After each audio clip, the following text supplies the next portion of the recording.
Hey, welcome to the show, everybody. Welcome to the Council on Future Conflict. My name is Scott. I'm the proprietor of the Future Conflict channel. Today, we've got episode 708. We're talking tangled webs. It's a domestic topic. Guess what it's about? Surprise, surprise. It's about Muslims and Iran War Day 180. Um, I've got to kick this off with kind of a sad note. There's a lot of sad things in the world these days, but let's be honest, the ones that kind of hit are the ones that are a little closer to home. And Dolly Parton died yesterday. And so I read one post. I said, the apocalypse is near when the last universally beloved person in America passes away. And Yeah, I really kind of felt that one. I mean, I'm from Tennessee. As a kid, I lived in Tennessee, and my mom's family's from Tennessee. So Dolly Parton was somebody whose story I knew at an early age, and I remember seeing her on like Hee Haw and things like that. And of course, I was fascinated by her huge tracts of land and her talent. Um, or talents or anyway and yeah, so it's just kind of hits kind of close to home, and it's sad to hear. So and here's another thing that's kind of weird, Joe. um my kids, being military kids, got automatically signed up for her like reading program, like the for ages 0 to 5. She sends out all those free books to kids, and normally I think it's for low income type kids, but pretty much I think any kid that gets on the list, and then automatically I think military kids get added to the list. So we just started receiving one day books from her foundation. So that was really kind of a nice touch without ever asking for it. So it was kind of cool. So anyway, yeah, I'm sad about that. And, I'll throw it to you guys. How are you doing today, Joe? Uh, you know what? Well and good. Except for the whole news on Dolly. Matt's right. NC Scout put out yesterday that there are some icons that you just figure will never die, and then Yeah. when they do, that actually hits you with a dose of morality or mortality, right? You're like, oh man, that really, really, really sucks. Uh, so sad. Fair winds and following seas to Dolly Parton and family, and sad news. But other than that, things are trucking along pretty well at Camp Ponderosa. We got a whole bunch of stuff coming up next month. I got a bunch of folks coming out for a pistol class this week. We've got a lot of fun stuff happening here. And by the way, Camp Ponderosa doesn't just close because the weather turns. We actually are a very cool place to be at in the winter.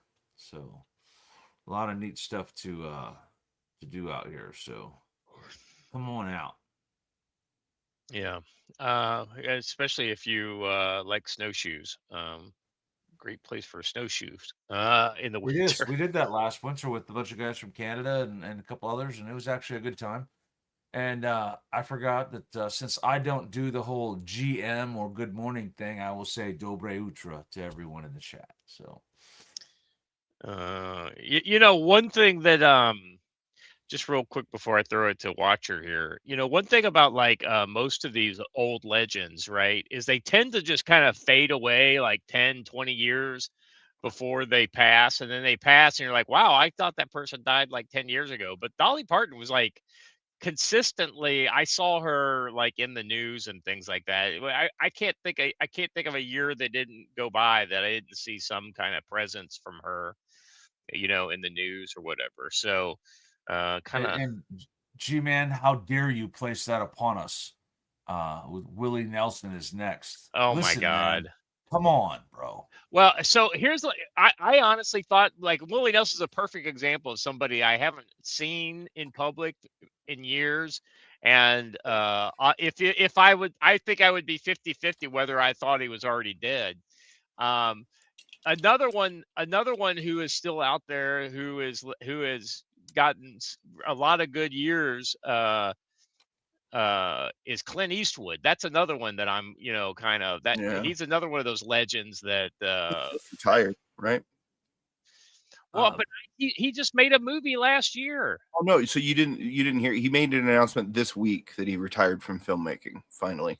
So Finally, I was gonna say 90. he The made a one that I saw a great meme yesterday, and it showed Death standing at one of those, the claw machine, and he was like, "Dolly Parton, is Jane Fonda even in this thing?" And I couldn't agree more. yeah. So yeah. Anyway, Watcher, how you doing this morning? Doing good. Just getting prepped for my craziest time of year, and sent the farmhand off to go do real farmhand stuff today. He gets to go drive a big tractor. I'm kind of jealous. He gets to go Yeah. drive one of those big GPS enabled John Deere monstrosities. EDW Raptor, says Mel Brooks. I'll be honest with you, like Mel Brooks is just not even on my radar. Spaceballs, yeah. History of the World, yeah. That's it, and that's that's really the only things that Yeah, register you know what? in I my. should try to watch both of those this week because they're both great films. Though, on the whole Clint Eastwood thing, Scott Eastwood is doing a fine job of carrying on in his dad's tradition, and he's every bit as good as his dad was. So, Oh yeah, he's a great actor, and he's there was a recent couple months ago, there was a Joe Rogan episode where he was on there, and so it was a good episode. I recommend that.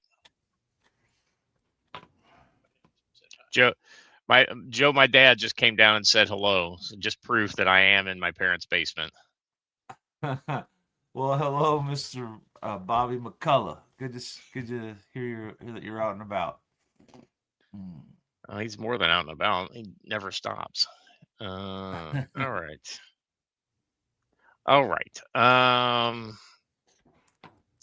Any is there anything funny in the world? We after the old Dolly thing, we kind of need a collective like pep anything. I'll take any submissions for something funny. All right. I mean, I've got something. It made me laugh, which is I don't know if you guys saw the big long argument yesterday between a Y Combinator general partner and venture capitalist that heavily invests in all their companies, and the head of the FTC. But he ended up blocking him, which that was really funny to me. I laughed at this for probably 10 minutes last night before I went to bed. No? All right. I thought it was funny. I mean, it sounds pretty niche to me. What did they say? You're gonna have to narrate for us. Oh, this was okay. So JD Vance, let's go back. JD Vance makes a comment that American companies should be hiring. All right, hold on a second. Americans. I'm gonna break in here with our $10 super chat since he did pay. He said my sister came to Nashville for a Dolly concert at the Ryman when I was at Campbell. We ran into her and her entourage walking in downtown. She personally gave us a free backstage pass and tour. That's so cool. Yeah, I mean, so she is a legitimately good person, and the one thing about legitimately good people is that to us stringent kind of conservatives, we tend to have a lot of purity tests, but generally good people who are fairly apolitical don't. They are able to be gracious in ways that I feel like I will never be. Um, but then again, some of us have to fight and some of us have to forgive, right? And so you guys can't see it, but there's a giant deer right outside my window. Anyway, nice. All right. So your thing is not funny, Watcher. I appreciate it, the try, but that's not funny. Let me give you something that's actually funny. These are people who are supplying all the doctors in the world, and this is who we're turning. All right, enough of that music. So this is a cat watching an escalator versus an Indian lady.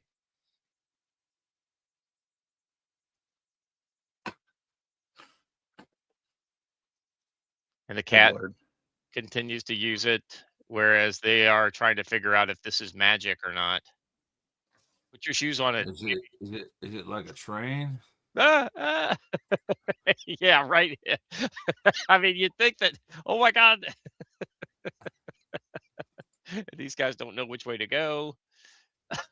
I mean, this is like pure comedy. Oh boy. Anyway, and the cat just makes them look stupid. Be like a cat. Don't be like an Indian lady. All right. Sorry. Well, I don't know.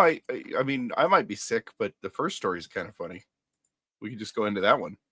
Well, let's see here. Well, I just wanted everybody to know we've spent so much time focusing on the Middle East and American domestic stuff lately. I just wanted to let everybody know that our forces in Southcom are doing the Lord's work by purifying by fire all of these drug boats bringing the materials, the hated materials, into the United States. Boom. There you go.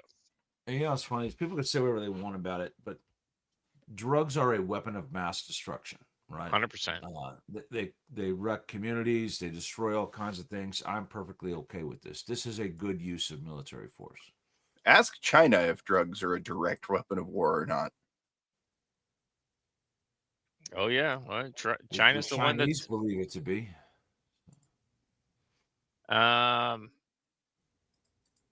Oh, can I just say this is not on the agenda, but this is also both horrifying and funny at the same time. Mhm. Let's see. Let me share my screen here. Have you guys seen at all any of this Lindsay Clancy stuff? I have intentionally avoided it because I would then just be tempted to say things that was bad. Yeah, Yeah. I've seen it. Yeah. So these are Didn't all that the dumb bitch get fired? the woke white women who showed up to support her in court. And my comment was, these are all supporters of retroactive abortions, right? I'm pretty sure the one in green there, the one mugging for the camera, is a reporter, and she got fired for doing that. They all need to go. I mean, all of these women need to go to an insane asylum. I mean, this is literally like a Rorschach test for insanity. And at least this dour bitch on the end here looks like she is legitimately horrified that somebody has a camera on her. Yeah. I can't get into this too much because the second I get into I unfortunately have researched way more of this story than I wish I had. And the more we are going to get into the details, the more I'm just going to turn into a person screaming into a microphone. So we should. But so somebody might argue, but Scott, this is future conflict. This is not future conflict. This is Oh, it is. It is, because what they are exposing is the death cult that is woke white women in America. It's absolutely horrifying. I was And going to quote a movie here that everyone should be paying attention to, not just with this issue, but as our churches are being burned down, right? Courage and holiness lies in right action and courage on behalf of those who cannot defend themselves. Children, babies, infants cannot defend themselves. And at some point, we have to say enough is enough and something must be done about people like this. You can't, that woman in the green, there is no rehabilitating her. No, absolutely not. She is completely broken. And this is what 62 grain soft points are for. Let's see. Lance Corporal Veteran for $5 says South and Southeast Asia is a place, despite the top 20% are educated people, still believe in magic controls daily life. Yeah. I mean, it doesn't surprise me. South Central Asia is a place of profound ignorance. for various reasons. When you have 1 billion people, 20% of the good ones still is 200 million. So, and a lot of them, the good ones, are the ones that are coming here for various opportunities and are not interested in assimilating. So, how good are they really? They Did just have, you they did you get go ahead. Hunch's $2 one too? Not yet, not yet, not yet. Because it's spot on. Yeah. Yeah. Hunch Dirty Roofer over on the Rumble chat for $2 says this is why the Catholics had convents. Yeah. Hmm. Yeah. It literally, yes. No, Yes. 100%. I don't know that circus. What's the name CSB. of the lady who back in the 90s drove her kids into the lake? Oh, I have no idea. So here's the problem, right? There was universal condemnation for her. We're now at the point where there's any sort of dispute whatsoever, right? Why on earth Susan Smith, thank you guys. Why on earth does this woman have any support whatsoever, right? Yeah. Yeah. It tells you how far we have fallen as a society. When society can't agree on the norms and mores of a society, it's done. Yeah, I mean, it's just one of those kind of things that like there is an eraser on a pencil for reasons, because sometimes you make mistakes, and it's kind of like what Joe was talking about. There are lead erasers for people like this. Once again, I probably shouldn't say things like that out loud, but What else is the show for? thank God we don't have much of an audience, because then like if we got big and I said things like that, that would suck. That might diminish my job my job opportunities. All right. So this next one is this is one of those kind of things where uh you're unlikely to encounter something like this. Real quick, just let me, before you push pause there, watcher, I want to set the scene here a little bit. I got two different ones I just want to read. So this first one has a all right, so here we go. So there was a sudden mudslide in Nepal's Rasuwa district and struck China's Giryong port crossing into Tibet around 10:30 a.m. I think what you're getting ready to see, the video, is the port crossing in Tibet. Speaking of people defeated easily by technology. Yeah. Yeah. Let's see. It buried buildings, cut power lines, comms, road, caused major casualties, plus many missing Chinese on the Chinese side. Nepal reports at least 8 dead, and well, let's be honest, uh, that's all they've had time or the ability to report. So watch this. This is literally what you would call a wall of water, and that's a 5-story building right there, built up on a like a, you see the people running just like in some sort of a disaster movie or something like this. Yeah, somebody was one of you guys that said this is like a 70s disaster movie. Yeah, it's like, remember all the classic 70s disaster movies, like The Yeah, Flood? turning and running. Yeah. But Yeah. but watch this. It completely dismounts this parking garage right here. Like, just boom, it's gone. And that big building, I'm sure, is gone too. This is where Chinese construction standards tend to let go. And if people are wondered why tofu drag is such a problem, yeah, you watcher, if you go down in the there's going to be other videos in there. So feel free to just to kind of go through some of those. I've got another one to share, but so you could just see how it's just carving through these valley floors. The other thing that's kind of interesting, Joe, is you notice there's there aren't a lot of where this part of the flood is. There aren't a lot of real heavy tree growth because these are floodplains. I mean, this is what happens in heavily mountainous regions. You get these dramatic flash floods and mudslides.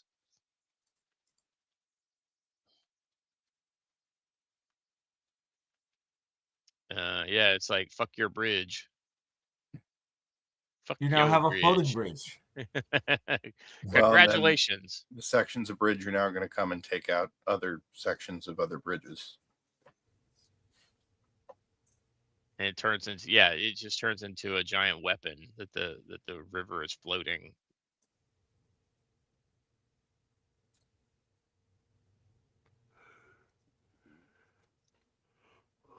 So, okay, Scott, this isn't future conflict. Well, you're right. It is not future conflict, but this is exactly the kind of thing that you're more likely to experience. Yeah, this one is a close up of that 5-story building from the other side. This is really dramatic here. And you can see how small the people are.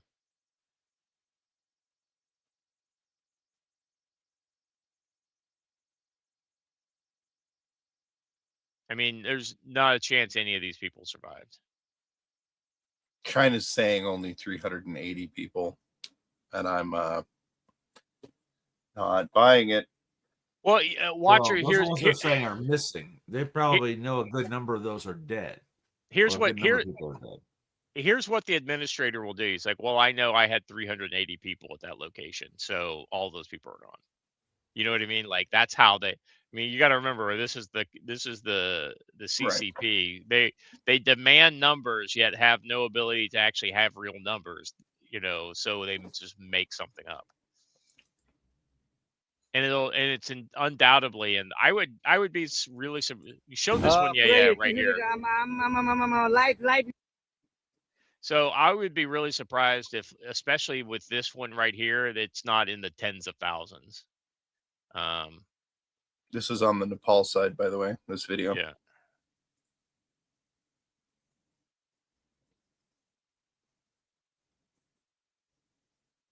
That trestle seems to be holding pretty well.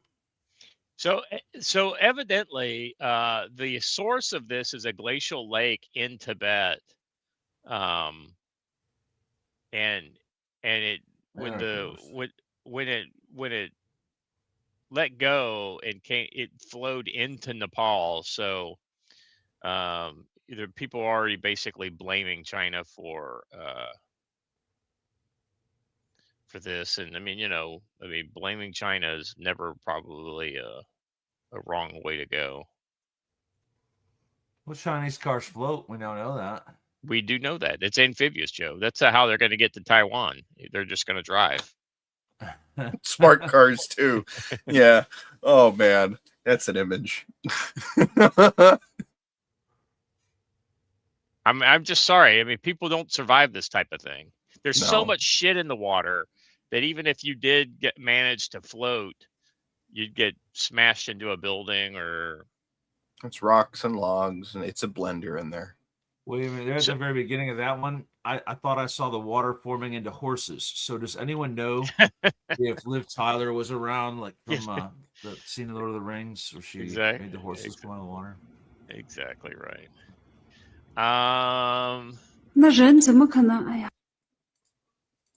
Yeah, this is just more of that one. I'm trying to find the there is a picture that showed aftermath. I'm trying to find that. Let me see if it might just be in my feed. But Joe, let's talk real quick about the key thing here is like, okay, you can't fight this. This is not a foe you can fight, but this is something you could be prepared for, right?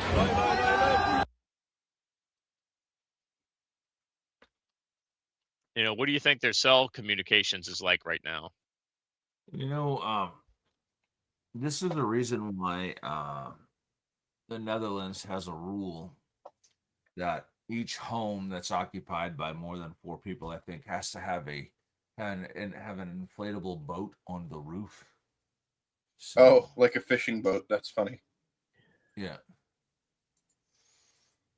That's smart, but also it seems just kind of funny picturing it. I mean, this is one of those kind of things that even if you survive something like this, how do you even like the food, right? The food situation is just Yeah, and you're talking about incredibly high up mountainous communities where logistics are already kind of hard in the first place, and that's before you wipe out every major bridge and roadway. yeah.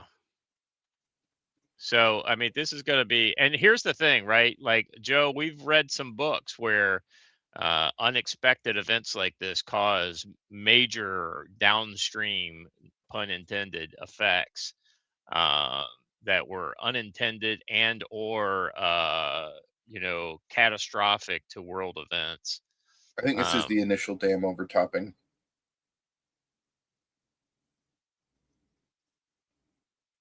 um, I think low key LARP is right. I don't know, Scott. I think another AR-15 or two and 5 times Baofeng radios might save you in this scenario. I mean, well, like, let's be honest.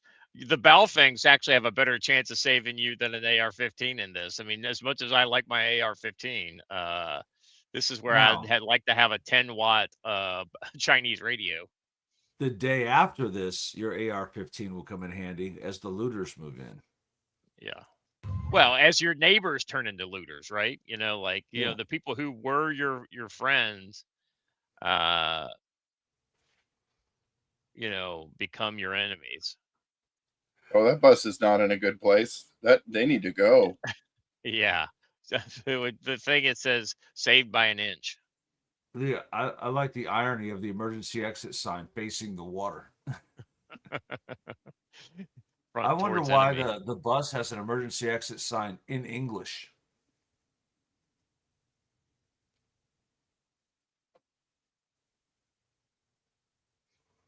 Well, you know how it is, Joe. It's like put it in English, you never know where it's going to get sold. What's funny is that survival instincts have gone by the wayside. Look at how many people were just standing there filming as the onslaught came to them. All right. So, Smartphones, yeah, man. yeah. Yeah, this is one thing that I totally don't get, right? Like just this lack of any kind of self-preservation instinct. I, Uh, I, I don't know. I don't know because I don't like we don't have videos from this era, but I do know that people have been commenting recently about that does seem to be it is unfortunately becoming a thing everywhere, but people notice it more often in, shall we say, Southeast Asian videos. When people die, everybody else or are about to die, everybody else just kind of stands around placidly.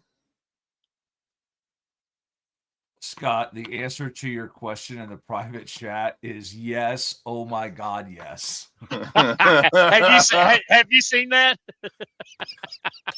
Ah. All right, so I'll be honest with you. We're kind of bringing myself down with this whole yeah, and we have other things to talk about too today that are depressing. Like we're going to talk a little bit about Abbygate before we go into the main topic. But in the meanwhile, to kind of bring your hearts back up after watching those poor Nepalese people being devastated by nature. This is well, let's be honest. This is social commentary of the finest, highest caliber. When you're when you're I'm sorry. When when the when the original culture makes fun of the advanced American version of the culture, there are things uh, there are things wrong with you. Do you want to play the clip there? Watch it. That's not the clip that you are. Oh, You not tracking what me and Joe were talking about in the private uh, chat? I thought you said it was for Friday. I said for today or Friday, and then I said, and he said yes, and so that means both. So this is real Africans making fun of our future scholars here in America. Um, it's uncanny how accurate this is. If it wasn't for the red dirt, I would have thought this was Chicago. I mean, I'll be honest with you, Joe. The laptop really is kind of peak to me. Just carrying around his laptop with him. Um, Account calls itself Africa 50 Cent. Okay, I can get with it. I love how the woman walking by is just completely nonplussed and just like, he's got his pants around his ankles. I mean, I guess. Oh my goodness. I'm sorry. I just need things to cheer me up today. It'd be funnier if those guys were from Nigeria or Niger. Right. All right. Let's go on to the next one here. The next one we're going to talk about is a little Russia check-in. So Russia's had a bad couple of days.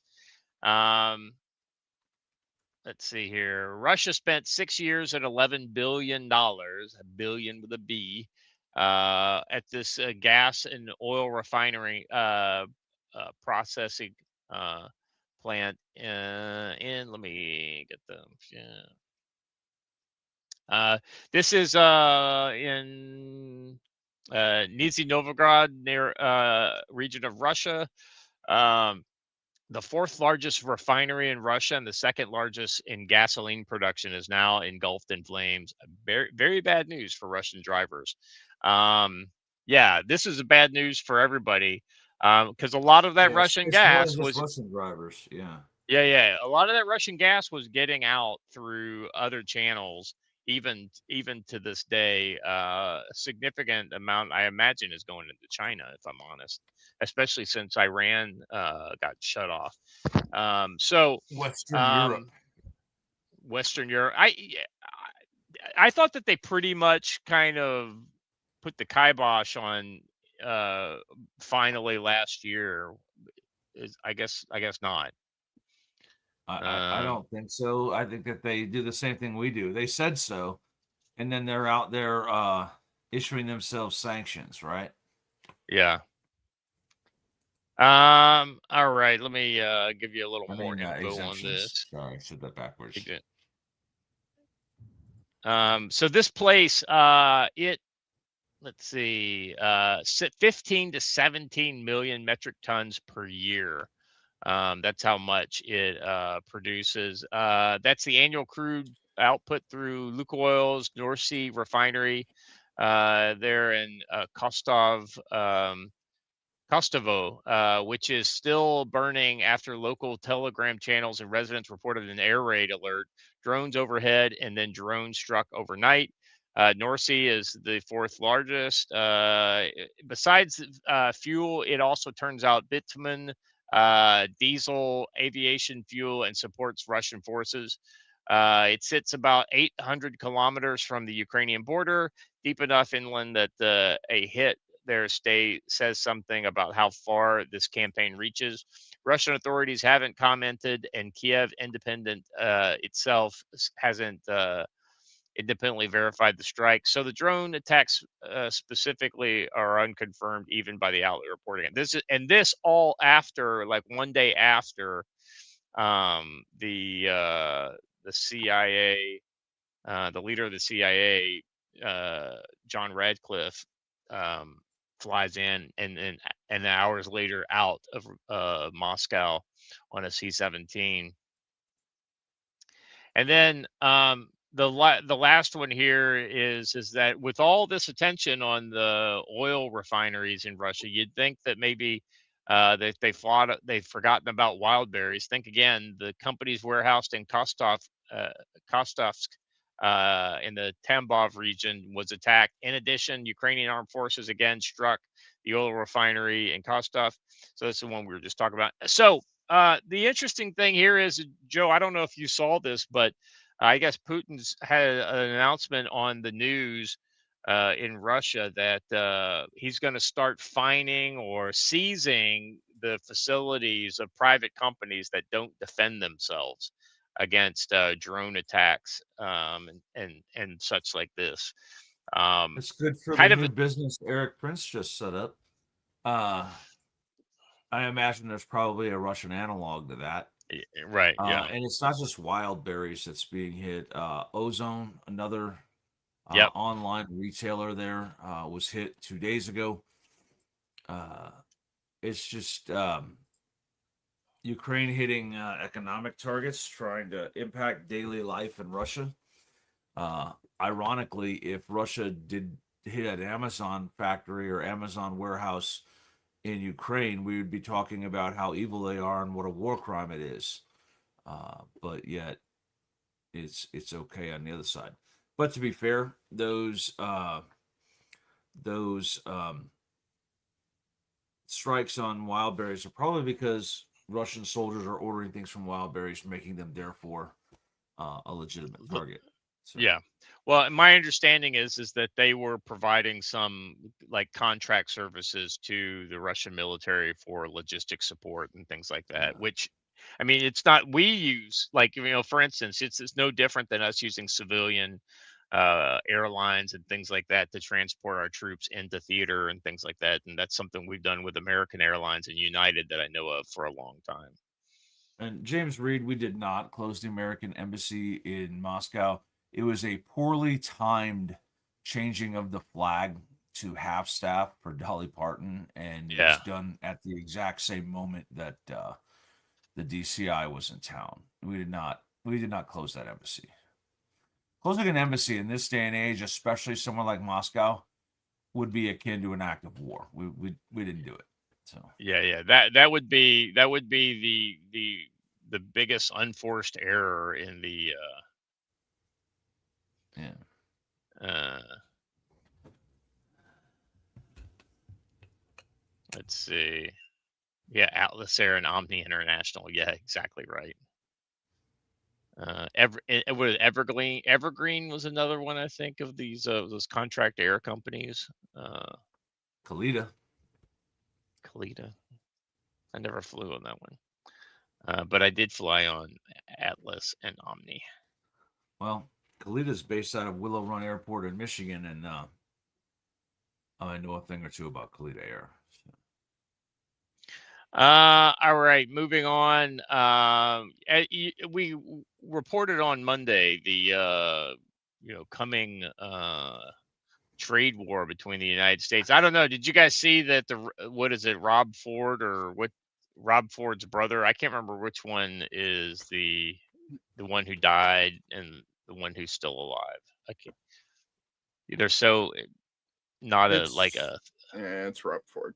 Go ahead. Yep. Yeah, Rob Ford was like, like, oh, we're gonna do this, that, we're gonna turn off the electricity and then Trump said we're going to rename Lake Ontario Lake America. And then, well, and you're missing part 3, which was when Rob Ford immediately woke up the next day and issued a press conference saying that we needed to tone down the rhetoric. There's going to be a whole lot of that going on in the near future by Mark Carney, I'm sure. Using the bathroom or having a cry is about to become more expensive for some North Americans, and as the U.S. and Canada enter a full-fledged trade war that threatens to flush away decades of peaceful trading between the two nations.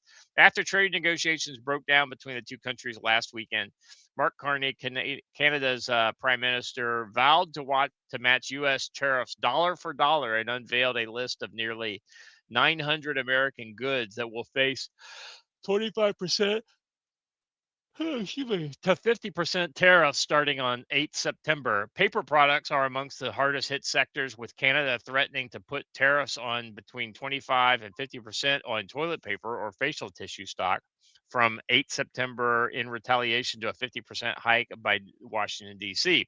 Though American toilet paper and tissues are often made domestically, they rely heavily on lumber-rich Canada for raw materials. Procter and Gamble, owner of Charmin toilet paper, said last year that he would have to increase prices amidst tariffs that were in place at the time. The U.S. imported $328 million worth of toilet paper from Canada in 2024, according to the World Bank, making it by far the largest exporter of the product to the U.S. You know, to Retailers, be including Costco, source much of their toilet paper products from the country. Yep, Watcher, go ahead. it'd be a real shame to give us a national defense reason to revive the murdered in its murdered roughly 40 years ago American lumber industry that we literally shut down ourselves and handed to Canada wholesale. Well, The best line comes in the next paragraph, though. yeah. The U.S. accounts for more than 20% of global tissue consumption, despite having only 4% of the population.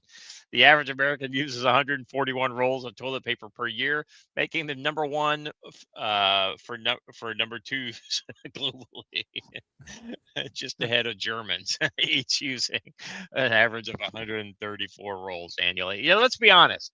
This is not that we do number two more than anybody else. We just have the money to be able to use all the paper We're we just need cleaner to clean about ourselves. it than everyone I was gonna else. say we could just afford to be clean. Number one, that's right. That and guns. We're good at taking a shit and shooting guns. I thought this It's was not just important because of the great toilet paper shortage of 2020 caused by COVID. So It was the harbinger of things to come. well, that and I'll be honest with you. I just didn't see that whole thing in 2020. I mean, in Texas where I was, I never encountered. Did you guys really see it like in Yes. February of that Are you year? kidding me? Yeah, there were literally like local. It was done jokingly, but at the same time, it became less and less jokingly as the weeks went on. When the thing started, there were local restaurants that were joking that they were giving out a roll with every order, and then ran out of rolls to give out, and then Well, it wasn't a joke anymore. I know, but I guess my point. This is not one of those Scott here in Korea and you don't understand. Scott was in Texas and he didn't understand because like I never Well, had any it's trouble getting like I think there were a couple weeks when Walmart didn't have any toilet paper, but like we had toilet paper, so it was no big deal. Then the next week yes. they would have it.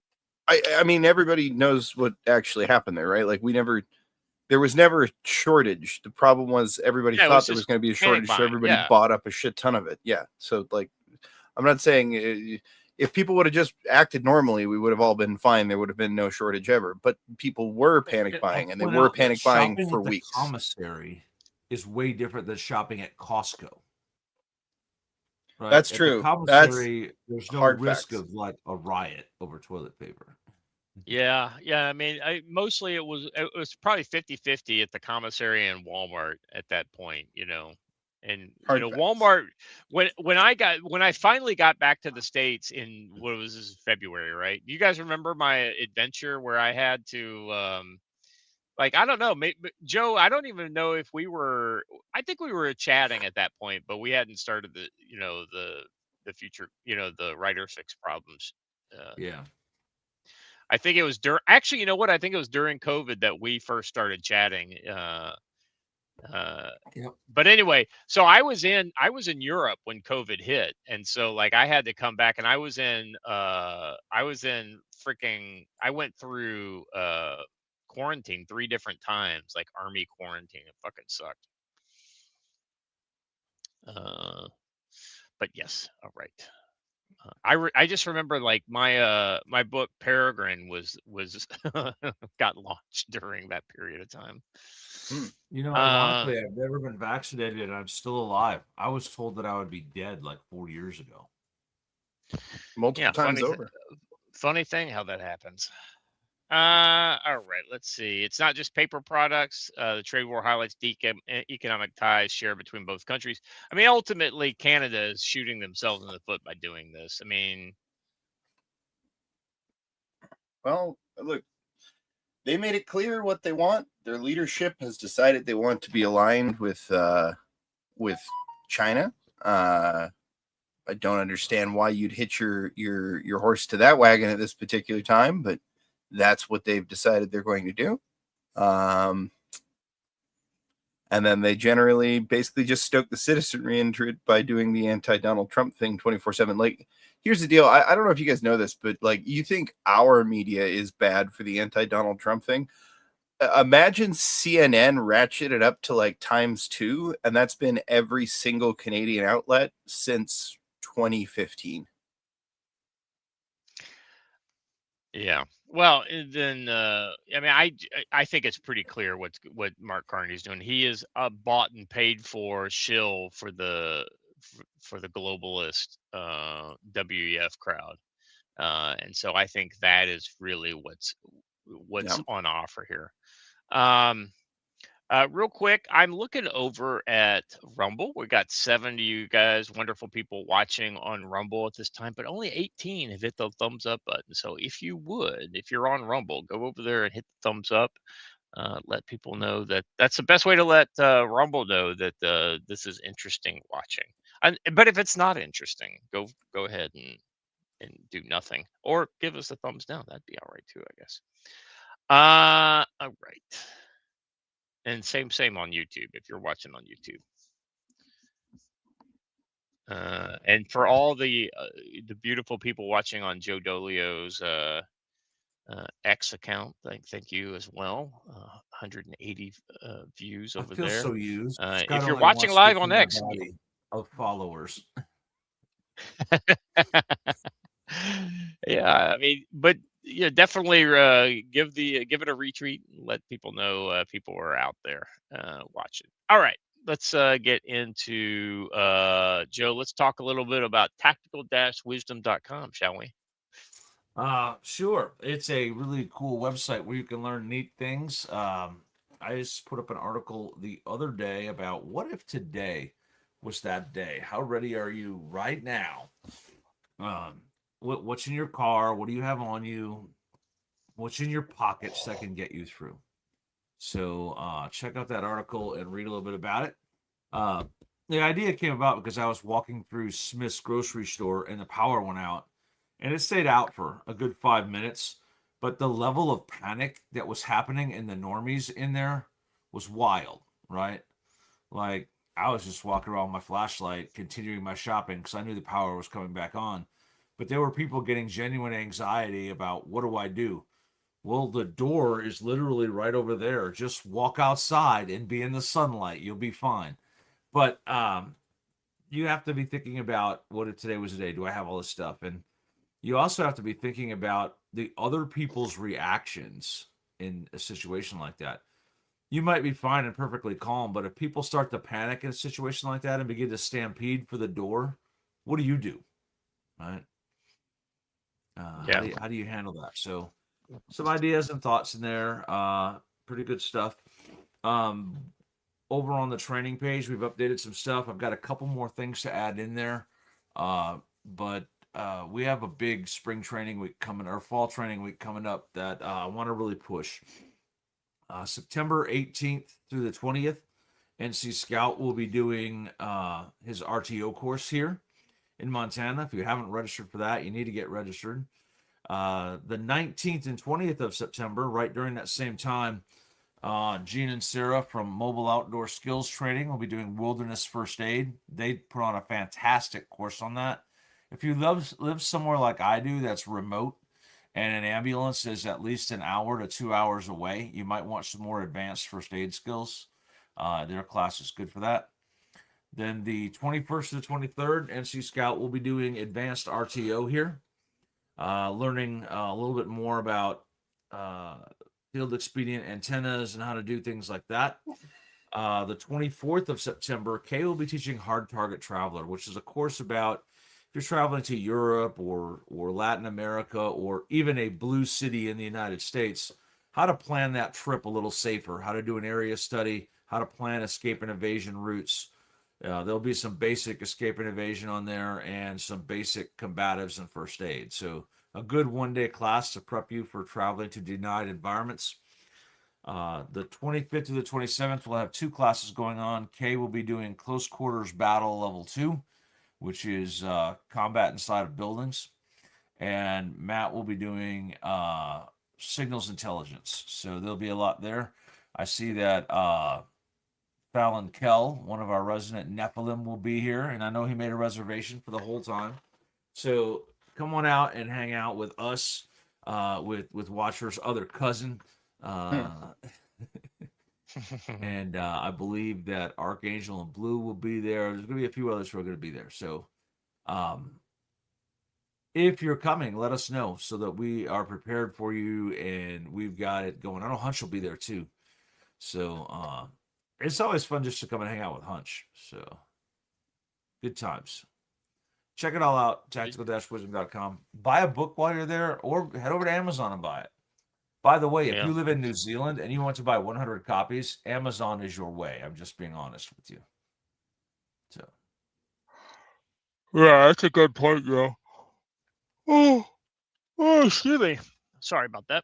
All right. Let me move on to the brush beater ad. As Islamic disturbances continue to flare and the war with Iran shows no sign of ending, and Mother Nature turns her sights on us as well.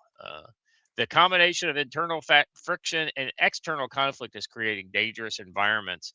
When systems get strained and communications go down, having independent capability becomes essential. Brush Beater Store supplies practical tools built for that reality.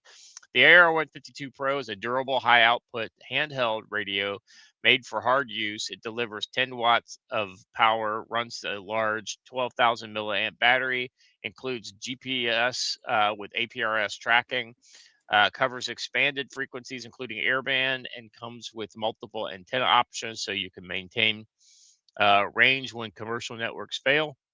Complement it with the the radio telephone operator course. This is a hands-on instruction that shows you how to create usable signals, operating instructions, manage frequencies under stress, and keep group communications working in austere and high-threat settings. These are practical skills, not classroom theory. Get the AR-152 Pro at brushbeater.store/product/AR-152-Pro. Enroll in the RTO class at brushbeater.store/collection/trainings. Use code CFC10 for 5% off radios, accessories, and courses. Orders over $150 ship for free. Thanks to Matt for at Brushbeater Store for continuing to equip people who take these threats seriously. Go to brushbeater.store, enter code CFC10, and put real capability in your hands. Now, back to the show. I love the Desert Night camo background he has there behind those nods. of course you do. Well, he I knows who his forgot I have a audience is. Desert Night camo item I was supposed to give you from someone else while you were Oh, here, yeah? and I failed to do so. I don't know. So if I end up seeing you in October, I will have it for you. Interesting item in the private chat, gents. I don't know if we want to cover it or not, but if we are going to cover it, this is kind of an opportune time. Let's see here. 3 Secret Service officials placed on leave in explosive misconduct investigation that goes right to the top. I wonder if the only thing that makes me hesitant about this is the Daily Daily Mail? Mail, but they're they're referencing. Hold on a second. RCP is who they got it from. Us more deep staters who revealed things they shouldn't have getting booted. That's what I'm thinking too. It's the spokesperson specifically that makes me raise my eyebrows. Yeah, which tells you he's on with the woke liberal side. So, yeah. So 3 U.S. Secretary of Service communication officials, including the agency's top spokesperson, were escorted from the offices and placed on administrative leave amidst an internal misconduct probe. They were walked out of Secret Service headquarters in Washington, D.C. on Monday. Their security clearances were suspended and work devices were seized. The 3 were non-law enforcement personnel from the communications office, i.e. communications jobs are open at Secret Service. The agency confirmed they are on leave pending review by its Office of Personal Responsibility, but declined to give details on the allegations. Context of the probe is that multiple reports link this investigation to how classified or sensitive information reach the press. It coincides with a broader efforts, including FBI Director Kash Patel looking into media links, notably details of President Trump's secret departure from Turkey after the There it last is. NATO summit. Yeah, that's exactly what I think it's over. Trump reportedly left Air Force One via an airport catering cart amidst a Iranian assassination threat, taking only close aides while leaving some cabinet members behind. I don't think it was a catering cart. I think it was a catering truck. Yeah. Yeah. The Washington Post had reported elements of the operation. Sources indicate the FBI and CIA are involved in aspects of the inquiry, elevating it beyond a normal internal matter. Real Clear Politics first reported the suspension of the three communications officials. Okay, that sounds like a pretty legitimate story to me. So the key part right there is that he's overseen the communications section since during the Biden administration. Oh, okay. There you have it. Yeah. Well, so he may not have been hired during the Biden administration. He probably was an internal hire, but he definitely was put into the position at that time. So that means he got the blessing during the Obama administration. All right. So yeah, thanks for sharing that, Watcher. That was interesting. All right, so let's get into our first topic here, tangled webs. And so tangled webs, I mean, it's not just Islam. There's a lot of kind of things that this touches. But I'll be honest with you, of the two major threats to the domestic on the domestic front, communism and Islam, we're seeing a lot more outspoken Muslims than we are Antifa or communists these days. Because here's the thing, like, Antifa, is a small group of people within a much larger body, and the much larger body are mostly useful idiots that really are just ignorant, right? The problem with Muslims is that they all know the Quran. I mean, it's very rare you find a Muslim who is not pretty uh, well up on the Quran, right? Joe, I mean, like, you, those people they love them some Quranic verses, and a lot of the basics are just repeated over and over and over and over again. So they know what they believe, and well, the they average like the idea of the Quran right up until they get around Western society, and then they're like, I'm still a Muslim and I love it, but I'm going to violate literally everything that I've ever said. Right. Well, they just enjoy the opportunity to. We're just going to, take this advantage until our people get in charge, and then we'll give it up at that point. We had our fun. So this is this first one I thought was pretty interesting. It's I think this is like a 3-minute video. Yeah, 2 minutes and 42 minutes. I think it's worth watching. It's in English. So this is a man went undercover to expose what he believes were dangerous extremist beliefs, revealing people who are openly and honestly discussed violence and their willingness to fight for their cause. So he's going to encounter regular Muslims, right?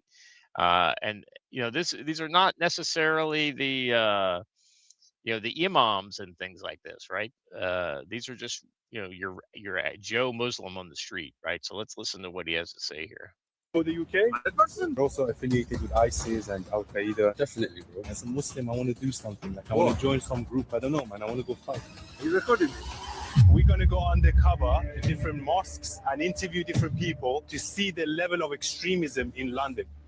I want to ask you. I want to join some group, some Islamic group. Yeah, if you go to the mosque, they will have, yeah. They have lots of groups. Because I want to go and fight for Hamas. Yeah. Yeah. Go to the mosque. Do you know which mosques support bringing Sharia law to London? Yeah. Okay. As I was walking, I encountered a Muslim man that one, and handing that out one. pamphlets. How are you? Welcome to visit our mosque. Yes, sure. What is this mosque? Just here. Do they recruit for Islamic resistance groups here too? Yeah, everything, each and everything in our life.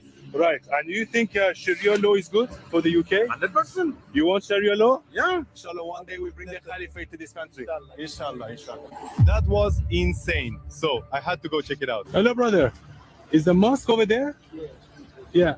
This mosque, yeah, I heard they help people find they give weapons for you to go and train with ISIS and Al Qaeda. Definitely. I entered the mosque and spoke to the representative Definitely. there. It's just What like is it no you big guys deal. do exactly? Alhamdulillah, people come, 60, 70 people converted to Islam. We do training 2 o'clock. We started training them. Thank you very much. Even though he wanted me to help convert non-Muslims, I decided to use the pamphlet to see how many Muslims agree with the Sharia and jihadist ideas. Hey, brother. We want to, bring Sharia law in this country Alhamdulillah. because this country is going to don't you think? Yes. And we want anyone that wants to help us bring Sharia law in this country, and hopefully we can do some jihad. Yes, I am interested. The Sharia law comes, alhamdulillah. I think it's a good idea, no? Yes. Yeah, we bring Sharia law to this country, and I think the women should cover up. Alhamdulillah. Very good that you cover up your daughter. Yeah, this is just go there today. They're giving tea and they're going to speak to you about that. Yeah. Okay. We want to bring Sharia law in this country. Okay. We're also affiliated with ISIS and Al Qaeda. Definitely. Yeah. I'm not getting involved. Yeah, you should get involved by going to the mosque, inshallah, and then they teach you how to join. We want to bring Sharia law in this country. Do Good idea. you want to join the cause? Inshallah, we'll try. I think this country should become like Pakistan and Afghanistan. I want to even go and fight for Taliban. Inshallah.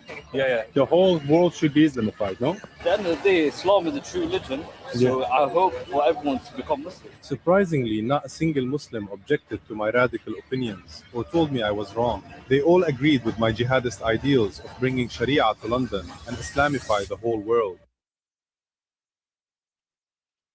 Well, a couple of I mean, things. One, I'm not sure a lot of those people really understood what he was saying, right? Because it was all in English. Yeah. So some of them might not have said it. A lot of folks, when they don't speak a language well, they say, yeah, a lot, because they don't really know what you're saying. Two, if you live in a Muslim culture, you agree with whoever appears to be the authoritative man. Here he was, he had brochures from the mosque. You're going to agree with them no matter what, because their entire society is built upon intimidation and violence. If I say, no, I disagree with you, the dude might just punch me in the face. So you have to take some of this with a grain of salt. But that is the basic tenet of Islam, is to spread it by force. So, yeah. So, I mean, I think that, it's like you could definitely poke some holes in his journalistic endeavor, but he's still uncovering something that is very kind of endemic within mainstream Islam. These are not like the radical.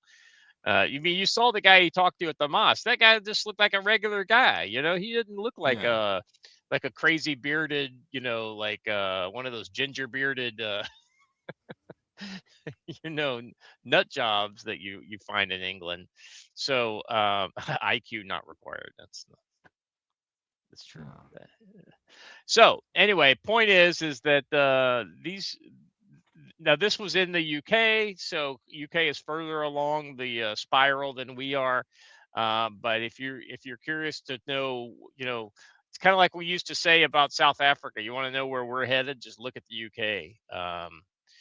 They've got all the same kind of ideas that founded their society, that founded ours.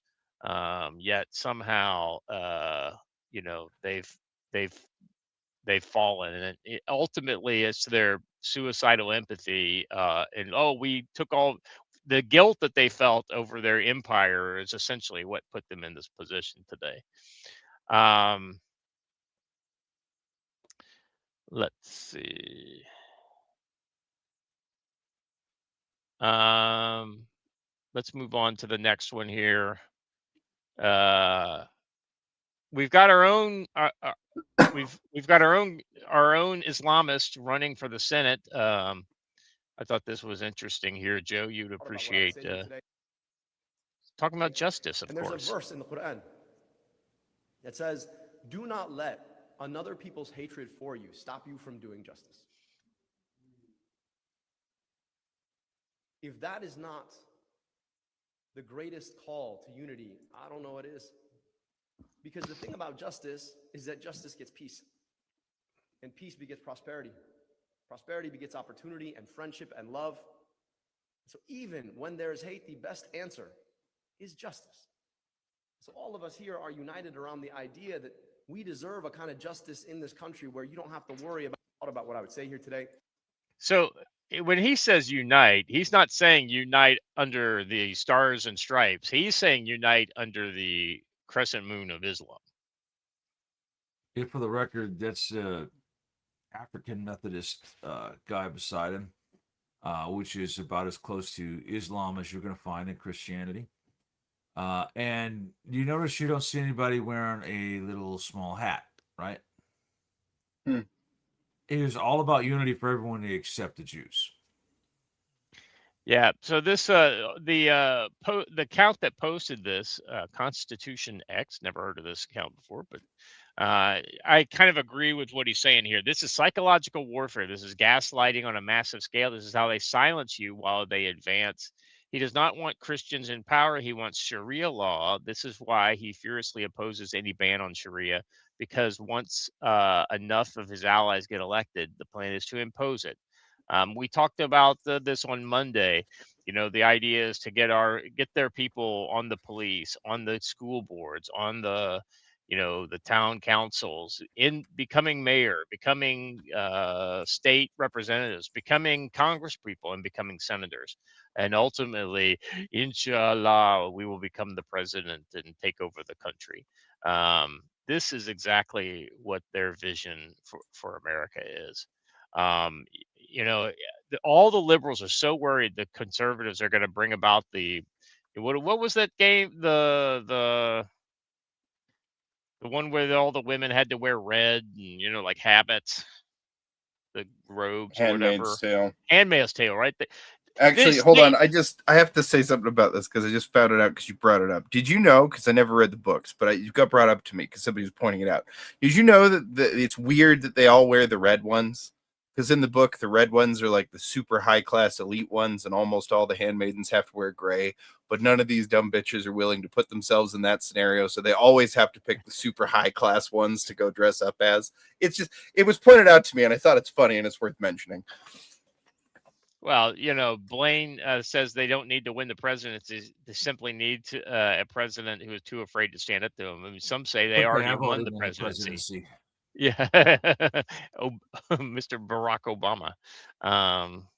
But the irony is that Islam literally promises a real world Handmaid's Tale. I mean, it's like the only places in the world where you could even say there are analogs to the fictional world of the Handmaid's Tale is the Muslim world. And when you point that to them, they're like, no, that's different.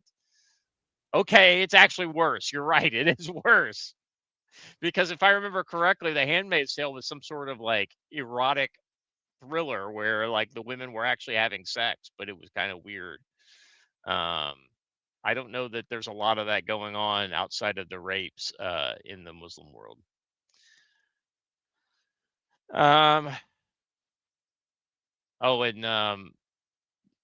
Let's see. So let's move on. We have more. If you miss him, here's another check-in with Mayor Zoran Kwame Mandami. He says, Al-Naib Mubarak to Muslims in New York City and around the world. Today we honor the life and enduring legacy of the Prophet Muhammad, whose teachings of compassion, generosity, justice, faith, and service have inspired communities for more than 1,400 years. Here in New York City, his example reminds us that caring for one another, embracing our diversity, and serving our community makes us stronger as we work to build a better New York City for everyone. Wishing joy, peace, and blessings upon all who celebrate. Well, I mean, there's that, Joe. I mean, he's wishing blessings on you. Oh, wait a second. No. He's only wishing joy, peace, and blessing upon all who celebrate. Huh. Huh. So he's not wishing joy, peace, and blessings to us, Not to the Joe, rest of us, right? or to the Jews, or to the Christians, or to the atheists, or to, you know, any of the regular New Yorkers that are just living their daily life.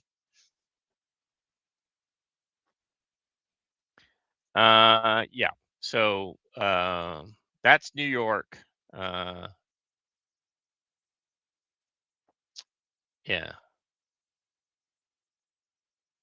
Yeah. Did they celebrate his marriage to a 6-year-old and sleeping with her at 9? Yeah, that's right.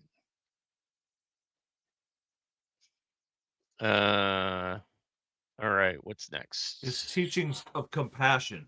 Beheading everyone who disagrees with you, for the record, is not exactly compassion. Well, no, Joe. Come on now. That's only the people who won't pay the jizya. If you pay the jizya, you can live in peace. Well, I mean, as So an here's internal here's what's funny hostage. is they always say that, right? But then ask them, how much is that? What percentage is that tax? 100%.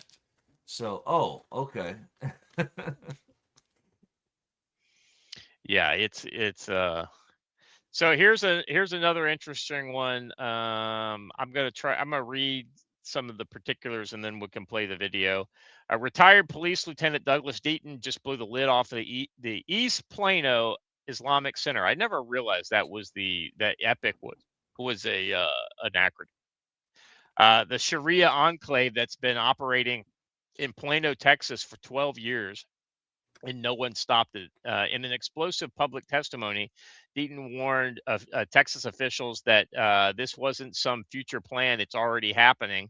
And worse, it's being replicated on a massive scale just outside of Dallas. Here's what he exposed: 74 homes sold only to Muslims affiliated with EPIC, a massive mega mosque anchoring the enclave, Sharia adherent Islamic schools enforcing religious doctrine, UIF Corporation offering only Sharia compliant financial services, a fortress like home built beside the Plano Police Academy, overlooking SWAT vehicles, bomb trucks, and tactical zones. The owner, a senior EPIC leader and co founder of the controversial Yaqeen Institute, a group that openly advocates for Sharia in the West. So go ahead and play the video here. My name is Douglas Deaton, and I'm a resident of Collin County. I retired from the Plano Police Department after 26 years of full-time law enforcement service, and I dealt with representatives of EPIC many times when I was the sergeant for the Plano Police Department, the training sergeant for the Plano PD. There seems to be a general misunderstanding that we're talking about a plan to build an Islamic Sharia-friendly community. The EPIC neighborhood already exists in Plano. It's been there for nearly 12 years, with 74 residential properties, a massive mosque, schools, a medical clinic, and multiple businesses. It also has an office of an Islamic financing institution called the UIF Corporation. The UIF Corporation is not a bank. It's a Michigan-based corporation whose publicly stated purpose is to, quote, engage in financial transactions that are Sharia compliant, end quote. Those are their words, not mine. Local government officials south of here have known for years that only Muslims can purchase homes inside that neighborhood. You have to be a member of their mosque to live there. The first house built in that neighborhood was built right next to the Plano Police Academy. It's a huge structure with two separate front doors. The rear of the property is just a few feet from a large outdoor warning siren. The house has a large second-story platform overlooking the restricted access parking lot where the police department stored specialized vehicles such as bomb trucks, bomb disposal equipment, and the SWAT team's armored vehicle. I am a court-recognized expert in SWAT team tactics and procedures. That house has all the hallmarks of a fortress and a command post. The rear of the house looks a lot like an observation post and a shooting platform. Why would somebody choose to build a house so close to a giant warning siren and a police training site? Why would someone build a huge platform overlooking all those specialized police emergency vehicles? The first owner of that house is a leader in the EPIC neighborhood, and he is also the co-founder of the Yaqeen Institute for Islamic Research. And I urge everyone to visit their website and read what it has to say about instituting Sharia law. This is not a matter of radicals hiding in plain sight. They're not hiding. They've been open about their beliefs and their intent. Local government decision makers have failed to ask hard questions for fear of negative publicity and being labeled as bigots. I'm not here to spread innuendo or to make unfounded accusations. I'm asking everyone to simply look at the evidence and the confirmed facts that are already in existence. Thank you for your time, Judge. Thank you, Mr. Deaton. Do we have other speakers that would like to? I mean, I think that's pretty well said. I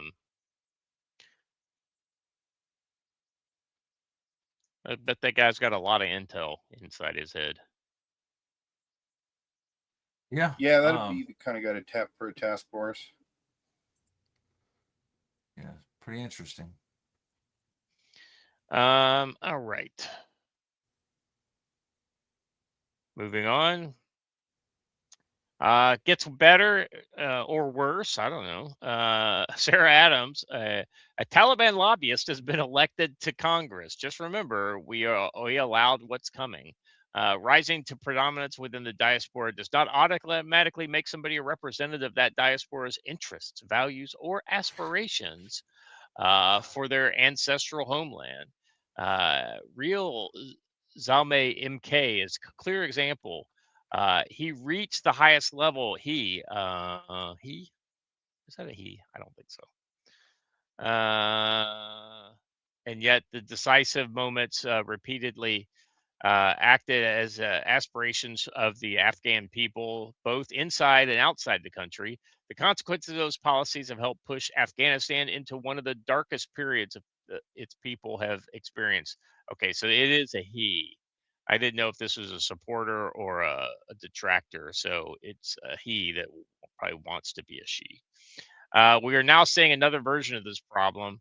Let's see, a temporary elected member of Congress who won a special election to serve the remainder of a congressional term is seeking to present herself as the first Afghan American in Congress who, while dismissing the Democratic opposition made up of men and women struggling for freedom against the Taliban's reign of terror and tyranny as warlords pursuing power. At the same time, she advocates, okay, so this, I guess this is a woman, it's just not a very womanly woman. Such engagements does not occur in a vacuum. It contributes to the normalization and legitimization of a terror group that has stripped millions of women and girls of their most basic rights and subjected them to a system of gender apartheid. For a female politician who prominently invokes her ancestry from Afghanistan as part of her political identity, supporting a course that grants greater legitimacy to the very group responsible for the systematic oppression of Afghanistan's women and girls is profound betrayal. So clearly, she believes in what the culture of her country has come to realize. That their women are second-class citizens. Yet she deigns to sit in our Congress. But gentlemen, By the way, we would be remiss to not mention that today is the anniversary of Abbey Gate. So yeah, it was kind of a relevant story today. Yeah. I don't know what to say. We said we would never forget. We clearly have forgotten, and we're doing our best to bring in the people who wanted to subjugate and destroy us, so that they may subjugate and destroy us. Yeah, we're literally doing it to ourselves. I mean, we're basically handing them the knife and baring our neck to them. Yeah. Watcher.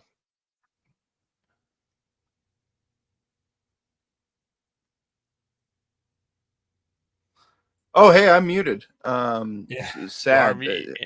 Not anymore. You're not. Fortunately, I get to skip through a lot of my stammering and just get to say, I mean, I don't know what to add to that, but it's unbelievably sad, but it's true. And it's what I've been thinking about all morning. Every time I think about the Abbey Gate situation is, boy, none of the, and I want to make sure that I emphasize this. None of the people in charge during that got any sort of punishment whatsoever, including like a reprimand or reduction in rank or like literally anything. So, fun day. Most of them got promoted, in fact. Says here that President Trump has come out in favor of banning Sharia law. Surprise, surprise. The problem is I think Trump is going to need Congress to do that. And ironically, this will be the one time when the Democrats come out and support a separation of church and state the other way. You can't say that because you're not allowed to because of the First Amendment. So we can have Sharia law, which would violate the First Amendment. We actually don't need to ban Sharia law. The First Amendment already effectively does. Yeah. Yeah, we just need to enforce our Bill of fucking Rights. Yeah. Oh, simple. You know what? Yeah. Hey, as far as what I said, Jake Clark actually knocks out of the park with this. And I forgot there was one person punished, and it was the one person who made videos critical of what happened and calling for other people to be held responsible. Let's see. Since we're on Islamic elected officials, let me send you this. Credit to Jim Satala in the chat who sent me this. Michigan Democratic Senate candidate Abu El Said gets torched online after posting a tribute to Dolly Parton that critics say was less about honoring the country music icon and more about injecting progressive politics into her passing.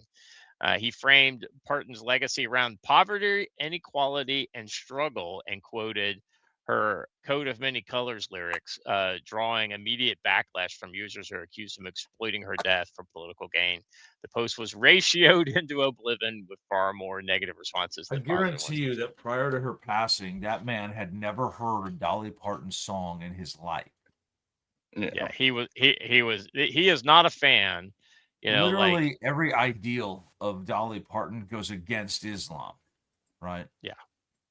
I mean, and two of her biggest ideals and iconic hits, both of them violate. Well, but yeah, but let's be honest. Dolly Parton wouldn't have said a bad word against this guy because that's the kind of person she is. She would absolutely allow him to do whatever it is he wants to do in his life, and she would say he has every right to do so. But at the same time, he would absolutely shut her down in a heartbeat if he would have thrown her in a burqa and probably sold her off into slavery for her crimes against humanity if he had his way. So when a guy like this is touting progressive politics, he is not a progressive. He is an Islamist who is using progressive politics to take advantage of the useful idiots in the Democratic Party. Dolly Parton was certainly no progressive. She was 100% a conservative. So, yeah, she was just a very kind of forgiving and gracious sort, right? Here's what we would call a classical conservative, right? Yeah. All right. Okay. I brief interlude. I finally found the funny video we should have had this morning. You guys saw the robot games? We shared it last time. So somebody used AI to show us what it would look like if they were real athletes, and I think that's worth just a brief moment of your time. Is this AI? I thought it was like a bunch of like retards. Yeah, so no. So these were all robots, and then somebody used AI to put women over the top of the robots.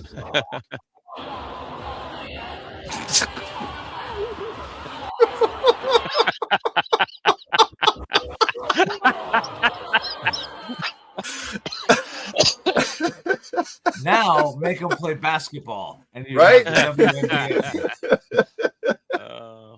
If we get, robots playing basketball would be more entertaining than the WNBA for sure. 100%. Good Lord. I just saw another one of these videos from this. Check this one out. This is from the flood. Yeah, I've been seeing them come across my timeline too. Here's another one. Oh yeah, wow. This is the one I was just watching. Oh, so I watched it 2-minute one that had this combined with some others. Ugh, no thanks. Nope. I think everybody took it as a challenge with the Ukrainians, and they were like, oh, so when we post our video, we have to post our most annoying cultural music on top of it, right? Like, Yeah, this is just shocking, man. Like how powerful. I mean, this, you know, it's humbling, right? Like we think that we're the masters of all we survey, right? But God reminds us, wow. you know, you guys need to be a little more humble. Disaster 77 in theaters now. Yeah, man. Every one of these. Ever since you said it this morning, I can't unsee it. Well, more of these friendly faces. Yeah, so let's give these guys a listen. Basically, this is like, you know, file number 733 of Believe Them When They Tell You Who They Are. Us living here in Western lands, a part of our agenda, a part of our, you know, shari'i huquq, and Allah wants us to do this, is to establish our version of laws in the society we live in. Is it our long-term explicit goal that we want to enforce our laws on the rest of society? If that is the case, what are going to be the repercussions of the minorities living here? We need to think these things through. Our ultimate goal is to rule over the land. Our resources are limited. As a Muslim community in America, we have limited people already in the game. I want people in this part of the world to embrace Islam, and I want, once they do so, to join the larger ummah. Obviously, Muslim minority situations, us here in America, it is not something that the Sharia asks of us to do in minority situations, to aspire to a khilafah, or to aspire to political dominance and to overthrow the internal system in a coup d'etat. That is political suicide. All of these verses are there. That's the Meccan phase. Now, obviously, in the Medinan phase, Muslims have now political power. Now, the question here is that, should we apply any laws of Medina in societies and situations that might be more, you know, akin to Mecca? Well, we understand that in minority situations, we do not enact vigilante justice, that the harms that will come are far more than any potential good that you think is going to happen. I'm standing with my mentor, my sheikh here. See, brothers and sisters, you have to understand where you are and the climate. For instance, the first 13 years in Mecca, the Meccan period, no verses about jihad. But then Allah revealed after the migration, وَقَاتِلُوا فِي سَبِيلِ اللَّهِ الَّذِينَ يُقَاتِلُونَكُمْ وَلَا تَعْتَدُوا إِنَّ اللَّهَ لَا يُحِبُّ الْمُعْتَدِينَ. Fight in the way of Allah. So the general principle in the first 13 years is patience. I say the same thing here. The same thing here in these countries. Let us be patient. Prophet said, fight the pagans, fight the kuffar with your tongue, with your pens, and with your hands. There's times and places for different types of jihad. I mean, like I said, believe them when they tell. I hope you all enjoyed that targeting package, so you know whom to address when you see them. You know, yes. By the way, I have something to kind of bridge the gap between our Middle East struggle section, which is coming up next, and the domestic Islamic problem section. So is it Gurkha Muhammad Jihad? It will be. It's almost as funny as that, and almost as stupid and inane. But I've just dropped it in there. Don't play it just yet, watcher. Let's find the right moment for it. And you know, we haven't reached that moment yet. All right, because we have a little more serious kind of stuff to talk about here. So once again, I know churches are old. Churches are made of wood oftentimes, and churches are very dry on the inside. So even the smallest electrical sparks sometimes could cause conflagration. But this is way too much coincidence for my liking. This is last week, a historic church was burned to the ground in Cleveland, Ohio. It did not catch fire. It was intentionally set on fire. Protect your church along with those in your community. Yeah, this keeps happening. This is an AI video, of course, based on a picture. But it's telling like what's going on here. Why are we presenting AI video as news?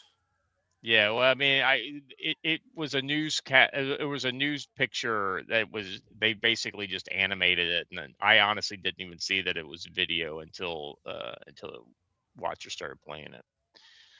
And then there is another one. Let's see, this is in Canada, I think.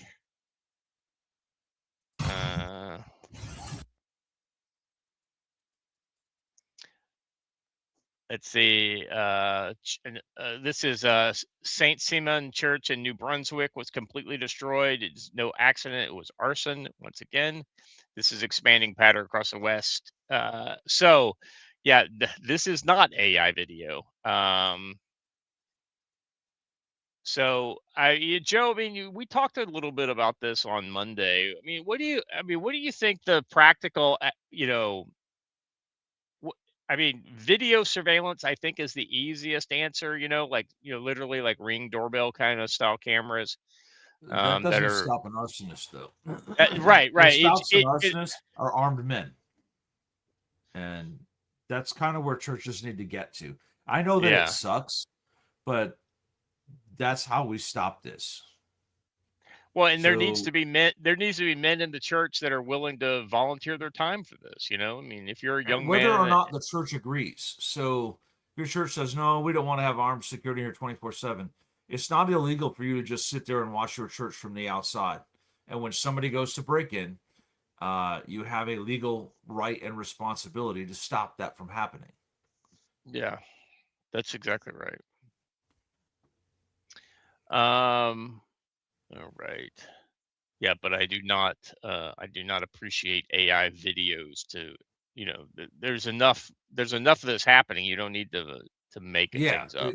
that's kind of what my point was. It wasn't about anyone in Yeah. AI. It's just about there's enough real video that we don't need to find fake ones. And as OTLF says, at some point people have to take action. And I know I mentioned this the last time we had this problem, which was around the 2020 election. What it's going to take is men saying, okay, look, I've talked to my church. They don't want to take action. I talked to my police department. They don't want to take action. John, you and I are watching it for tomorrow night. And then the night after that, Mike and Johnny got it, right? And you just decide, hey, we have to keep an eye on this. Yeah. Yeah. It just becomes it just becomes part of your duty. You're like, you will do this. Let's see. Somebody said that they.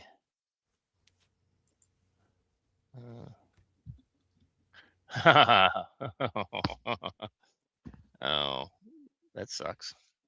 I just opened the future conflict X account. Oh, what? What sucks? I'll show you guys later. All right. Let's move on. So this is good news. And I'm curious what this actually means, because I get the feeling this is not every visa.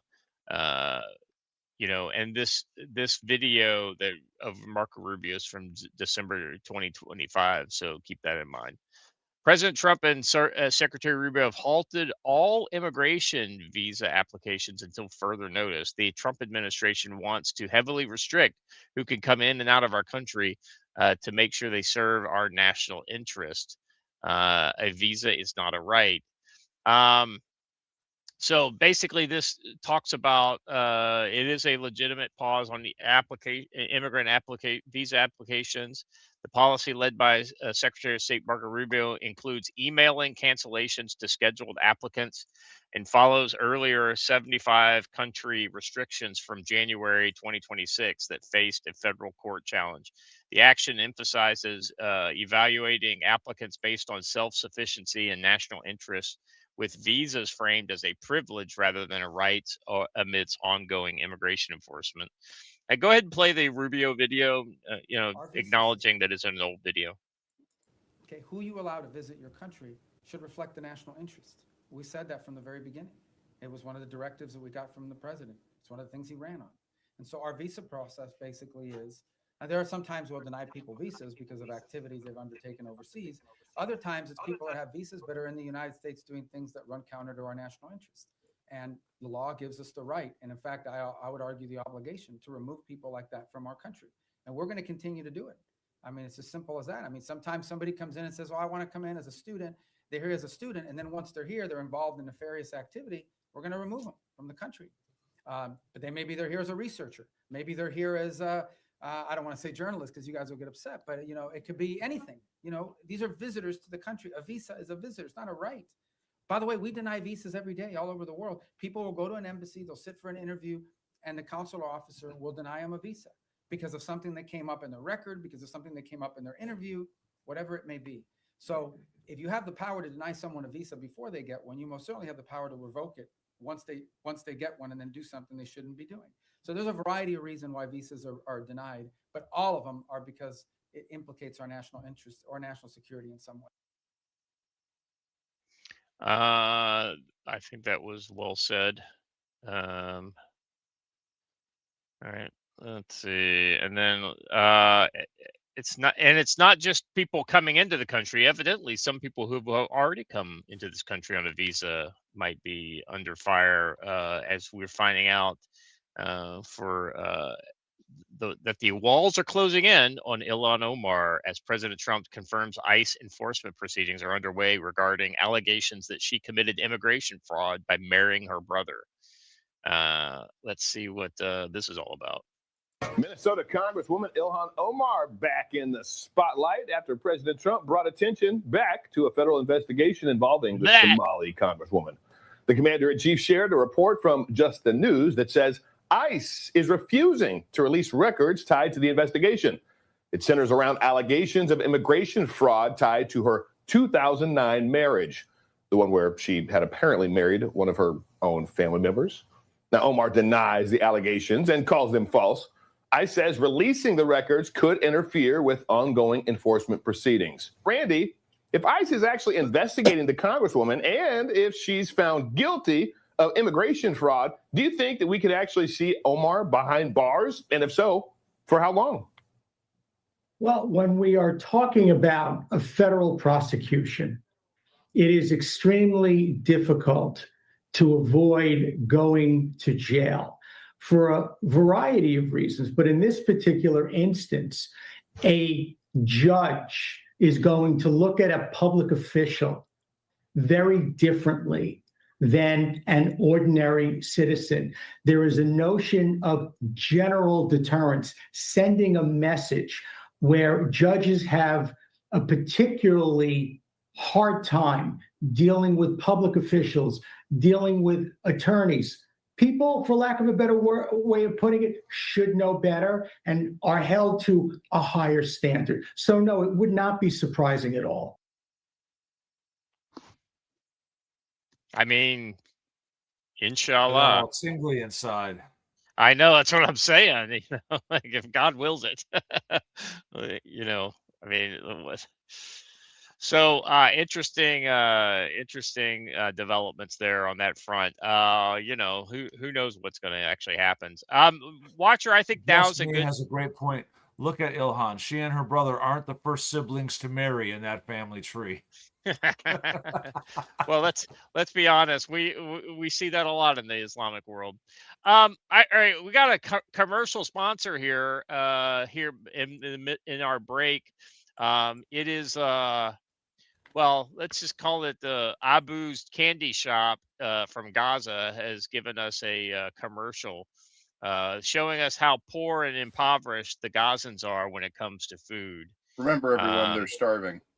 Yeah, these are starving Gazans. They're being genocided. This is the modern face of genocide. No more Twix? What? مش عارف انام من عروضهم قبلوني على قبلوني في عروضهم والله ما بعرف انام من عروضهم 17 شيكل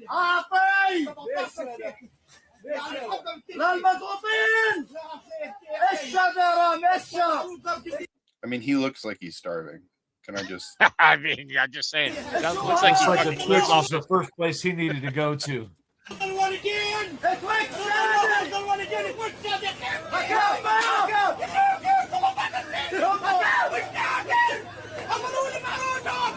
this crazy Eddie? Because our prices are insane. This is actually the Arab version of Sam Kinison.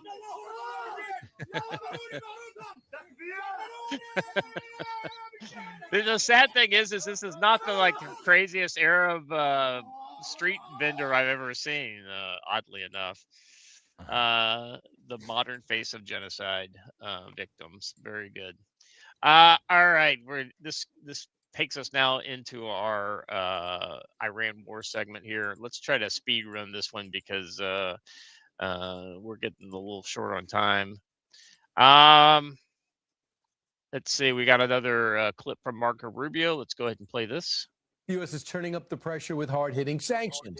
Chief Foreign Correspondent Trey Yingst is in Tel Aviv with more, including developments on the Strait of Hormuz. Trey, is it open? Hey, Brian, good morning. For now, the strait is partially open, and President Trump has issued a new warning to the Iranian regime about keeping the Strait of Hormuz safe.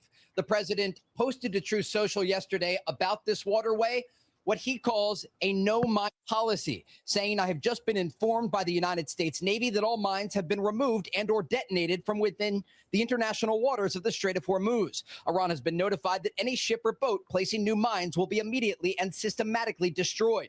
He indicated that Space Force is watching every inch of the strait, as well as Iran's nuclear sites. Iranian officials continue to claim the strait is unsafe for vessels leaving the Persian Gulf. The discussion over this critical waterway comes as the United States continues to oversee millions of barrels of crude oil being exported from the Gulf each day through a southern passage. Iran's foreign minister Abbas Araghchi met Tuesday with his Omani counterpart in Tehran as the two countries continue talks toward a parallel agreement about control of the strait. Araghchi then posted on X saying Iran's commitment to peace and stability is matched by steadfast diplomacy. With our neighbors in talks with Pakistani and Omani guests, regional solutions were stressed. Proposed framework for new corridor joint mine clearing and future management of Hormuz is case in point. Reports do indicate that Secretary of State Marco Rubio is telling allies the United States is leaning into economic measures against Iran following a new sanctions package that was announced earlier this week. Rubio reportedly indicated that strikes against Iran are not expected in the near future, though Secretary of War Pete Hegseth says the U.S. military readiness is high should the situation change. The bottom line here, the current status quo will focus on pressuring the Iranian economy to change their behavior. But ultimately, we are in this cycle, Brian, with no end in sight. Brian? Trey, I'll get to you a little bit later because I have 100 questions for you. This is very interesting. I'm sure the price of oil will drop on what you just said. Trey Yingst, thanks so much. Meanwhile, today marks 5 years. All right. So we're seeing more movement in the strait. So, Joe, have you seen anything different? Didn't the ship get hit yesterday? Yeah, there was a ship that was an unidentified vessel. I believe it actually turned out to be Eritrean flagged, but was struck in the southbound, the Omani channel. It was a fire and adrift at last notification. It was not under its own power, and I believe they were abandoning the ship, and it was a VLCC. So struck by Iran. What I find ironic is that we've announced that we're no longer striking Iran, but Iran continues to strike whomever they wish, whenever they wish, which is a win for Iran. Yeah. Hey, watcher, the last link in the Iran war section here. I've got it highlighted in the notes. Can you play that one next? And Cervix Hammer, I can't believe that anybody at all is watching Liam Gray anymore. Isn't he kind of like 2021 news? I mean, I'm just saying. All right. Let's pull this next one up. Yeah, this is the one I wanted to show you. Okay, so this is an interesting little video because we've been talking about. I wonder, Joe, if are there non-Lloyd ships that they're doing this with that are going through the, like smaller, faster let's see, Persian Gulf oil is finding another way through this restricted Strait of Hormuz. Smaller shuttle tankers load crude inside the Gulf, cross the Hormuz, often with AIS switched off, then transfer the cargo ship to ship to larger tankers outside. Iran has now targeted this system with vessel blacklists, STS restrictions, etc. What's your kind of take on this, Joe? This is kind of interesting. I don't know that I've ever seen anything like this. I mean, outside of Russia's shadow fleet, you know. I think that we've seen lots of places of cross shipping oil, but I don't know. I'd have to have more info on this thing. It's pretty wild. Yeah, I know, right? That's what like I said, it's just the first time I've ever seen it. And if you notice how far south in the Gulf of Oman they are, that's, I'm sure, to make sure they're well away from the ability of Iran to affect these transfers. Right. And I bet there is a metric shit ton of U.S. Navy between where these ships are and where Iran is. So, all right. Moving on. Let's go back to the regular order, Watcher. So speaking of the oil and the price of oil, Iran's fuel nightmare continues. Entire areas of Tehran have shut down because roads are locked by petrol lines stretching kilometers. Stations are running out of gas in one of the most gas-rich nations on earth. The Islamic regime is stockpiling fuel for themselves, while normal Iranians won't be able to drive their cars soon. Yeah, so this is interesting because, I mean, this is the kind of, like, we talk about, like, well, what kind of economic impact can we have on Iran now? Well, this is it, right? Like, this is exactly the. It's not like you can't afford gas. It's like you can't even get gas because they don't have it. The refineries are being torched by the U.S. airstrikes and the Israeli airstrikes in previous months. And if that wasn't bad enough, what didn't get torched is being consumed by the government and not being shared, or even hoarded by the government and not being shared with the individuals. So this is a tough pickle for these for the Iranian people to be in. Answer me this question though: how many average people in Iran own vehicles? Yeah, I don't know the answer to that, Joe. I honestly don't. I mean, there seems to be a lot more cars on the street in Tehran than there are in Pyongyang. I can tell you that. Well, that's probably true. I would imagine they don't have a lot of nice cars. They have really cheap cars, is what like Chinese and kind of the more export Africa and Middle East and Central Asia export market kind of cars from Japan and other countries like that. But Chinese, like cheap Chinese cars, is what I would assume they have. Let's see, moving on. We've got this is real. The real and effective impact of economic strangulation on the weakening regime. The Islamic Republic is fundamentally a rentier and plunder-based system. The IRGC distributes oil rent to buy loyalty amongst industrial and government managers. Banks, media figures, celebrities, and other key economic players, nearly 50% of Iran's economy is under IRGC control. These actors are not primarily ideological, they are opportunistic. Now they are the ones feeling threatened. They are losing their privileges, and continued support for the regime is turning into a liability. As they abandon the regime, the system's internal cohesion weakens significantly. This makes bureaucratic collapse of the regime far more plausible during the next uprising. Yeah, and so what we've got here, is economic rage boiling over, furious citizens now physically attacking company executives and regime-linked figures who they blame for the corruption, broken promises, and financial ruin. Let's see. In the latest incident, angry customers physically attack a Farada Motors. I wonder do they make their own car in Iran? That would be interesting. I don't think so. It would have to be like some sort of basically a Chinese subsidiary type deal. after being told they would have to wait several more months for cars, some had already been waiting roughly 2 years to receive. Yep. So you're going to start seeing a lot more of this. A big regime is not held together just by the state, outside of North Korea. Honestly, they all have these people who are bought and paid for.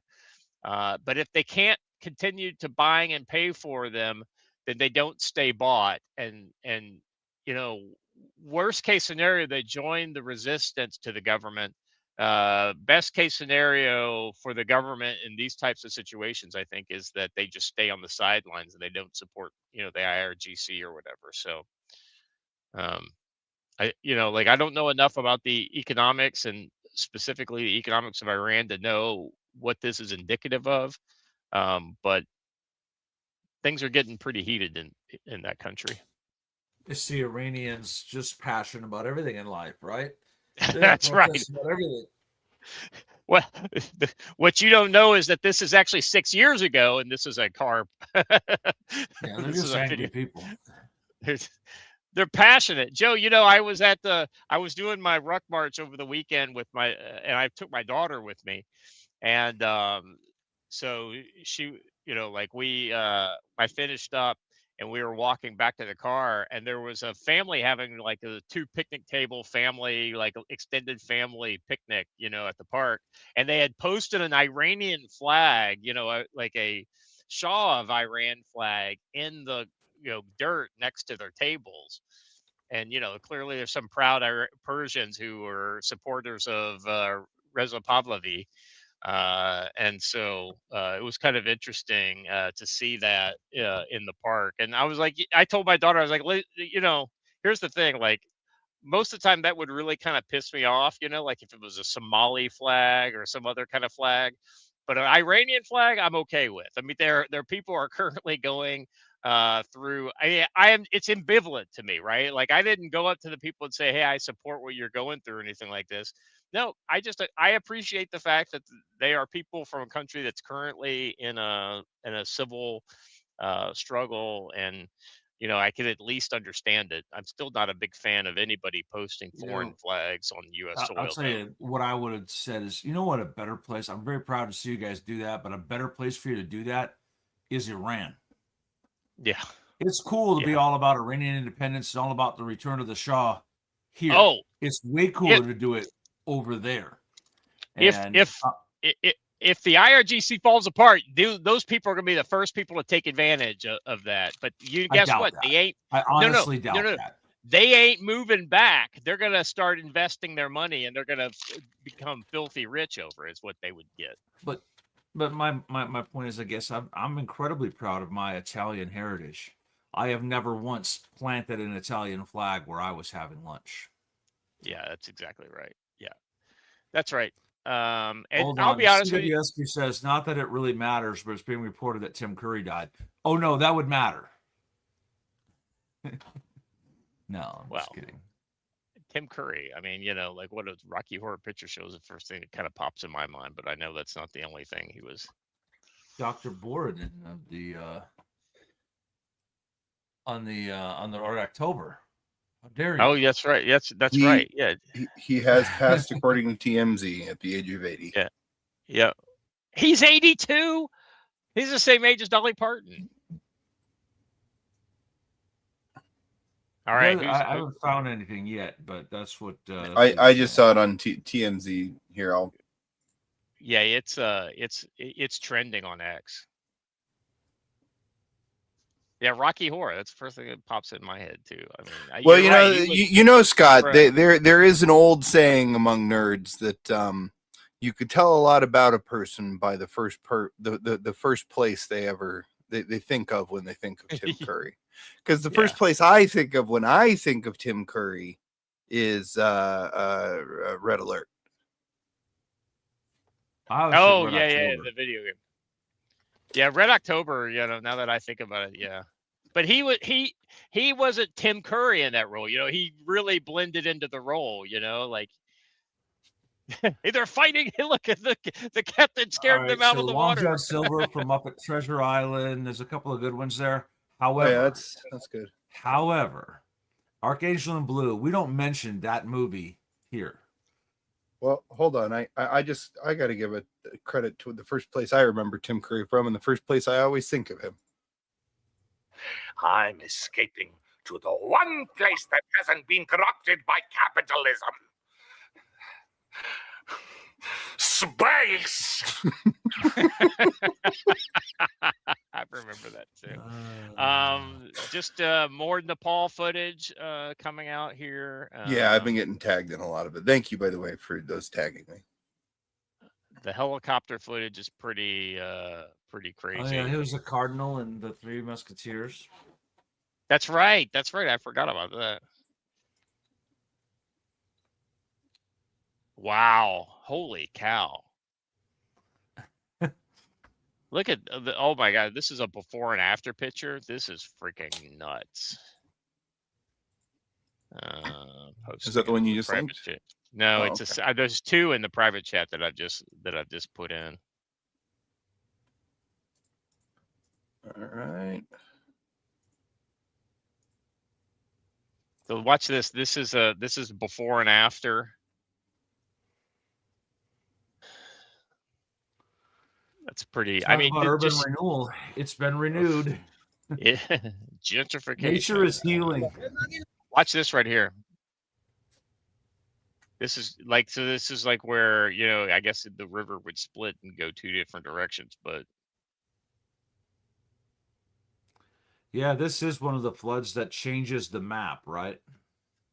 that's exactly what I was just thinking, Joe. Like, this is how you get Oxbow Lakes to collapse and things like this. But I don't think there's a lot of Oxbow Lakes in this river system. It doesn't seem like it's wide enough. Holy cow, look at the people.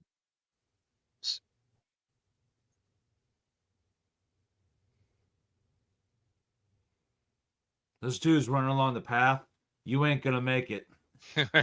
Yeah, I don't think you're fast enough, buddy. No offense. As long as we're doing the individual analysis, I have to say there's a person in the beginning of this video right here who's driving this van across this bridge. And then they come across and they see this wall of water coming here, but there's no road that goes this way. So there's literally nothing for them to do. And I just kind of go, oh, fuck, what would I do? Run that way, I guess. Try to back up, I guess. I don't know. Go back across the bridge? I don't think so. Make the 79 people who are riding in and on the bus get off. I'd probably drive it across that field, I think, but well, looks like he's bus. doing it. Yeah. there it goes. You congratulations. Your bus is now a ferry.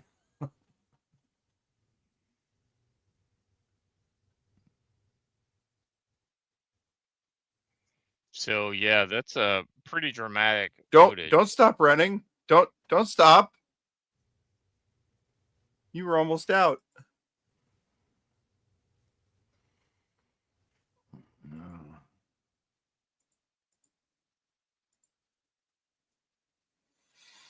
Well, back to Iran.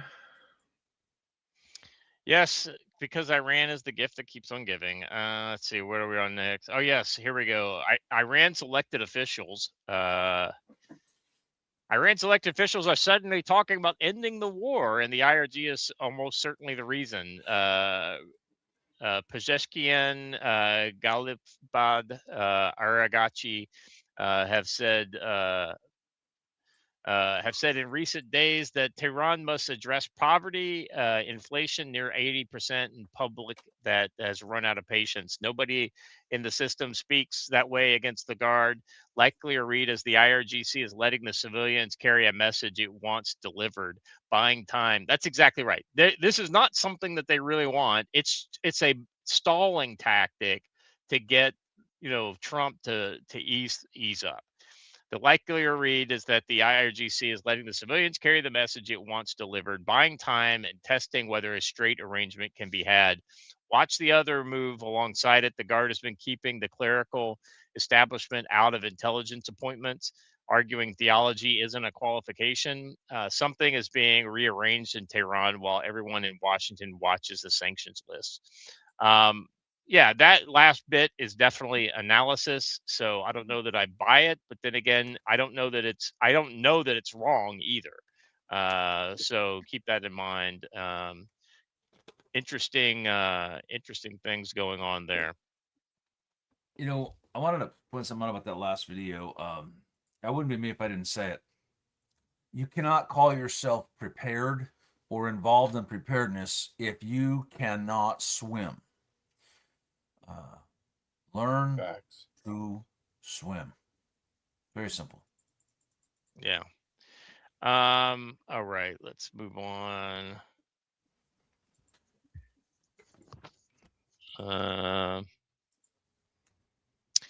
All right, so this will be the last one, Watcher, on the Iran stuff, and we'll just move to the let's see what their next thing is. It's quicker, I think. Turkey and Israel, Syria. Let's see. President Donald Trump has posted his Truth Social stating that Iran is failing to pay large segments of the military and is killing protesters at a level not seen before, describing the situation as a humanitarian crisis of epic proportions that must be stopped now. The claiming of mass killings appears in reference to January 2026 nationwide protests when Iranian security forces carried out major crackdown in which several thousands were killed. They have not been credible reports of a comparable new mass killing of protesters. However, continued its crackdown through arrests, executions, and prosecutions of people accused of participating in January protests.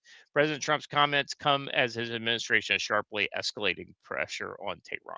Yeah, the not being able to pay your military is actually one of the things that I do buy, that I think could potentially be a problem. We'll see. IRGC tend to be a little more ideologically aligned, but the regular military is not. So yeah, but in a culture like Iran, soldiers not getting paid doesn't mean the same thing as it does here in America. Because what else are those soldiers going to do, right? Yeah, I'm still going to be in the Iranian army because I get fed every day and I got a place to stay. Yeah, that's exactly right. They still getting room and board. They may not have access to cheap Chinese gadgets like they used to be able to have, but at least they got three squares and a cot. Which is, let's be honest, that means a lot to a young single man. And a gun. And nobody's trying to take his gun away from him right now. All right, so let's move on to Turkey, Syria, and Israel. These three are kind of like, this is all related to the tensions around Israel's, initial war in Gaza against Hamas, and then its strikes against Hezbollah, and basically the scouring of the earth. I feel like Israel looks like in southern Lebanon, much like that flood in Nepal looks. Where it's literally scouring entire villages off the map, and basically declaring nobody's going to live in that area anymore. Turkey is not happy about their presence inside Syria. The Druze have recently declared that they are inexorably connected to Israel, as basically we can't, we are Israel. It's like where we are is Israel, and these are our lands, and so this is Israeli land essentially. So this is that's actually a historical principle that goes all the way back to the Lebanese crisis and all that. So yeah, actually I didn't have that link in here, but I might just drop it real quick. Yeah, let me see if I can find it here. Yeah, I'm going to drop it before we go on to Erdogan, just because I mentioned it here. It's right here in the chat, private chat, Watcher.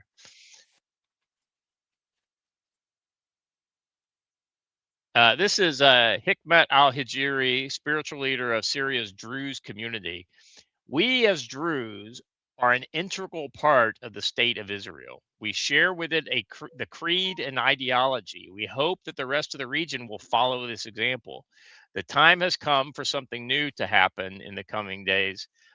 We are indeed waiting. The state is handling the files with Western countries, the Europeans, the Americans, and of course through Israel. So it'll be interesting to see where this goes. And I know this guy's got a controversial past, but many an arms dealer grows their beer out and put on a fancy hat later in He looks life. suspiciously like somebody we know who was banished from the public eye. What am I gonna be the one who has to say it? That's funny. He doesn't look Druish to me. That's very funny. Little Spaceballs reference. Them Drews. Anyway, that was well timed, Watcher, by the way. Let's move on to the next one here. Turkish President Erdogan on Israel and Syria. We are not going to stop supporting our neighbors and getting back on the feet because criminal networks with the blood of innocent people on their hands are disrupted by it. The foreign policy of this country is determined solely and exclusively by the Turkish nation. No actors other than the nation can dictate the course or set the limits of Turkey's foreign policy. And so I wonder Meanwhile, what the NATO Council, the Atlantic Council, taps him on the shoulder and goes, "That's not quite true."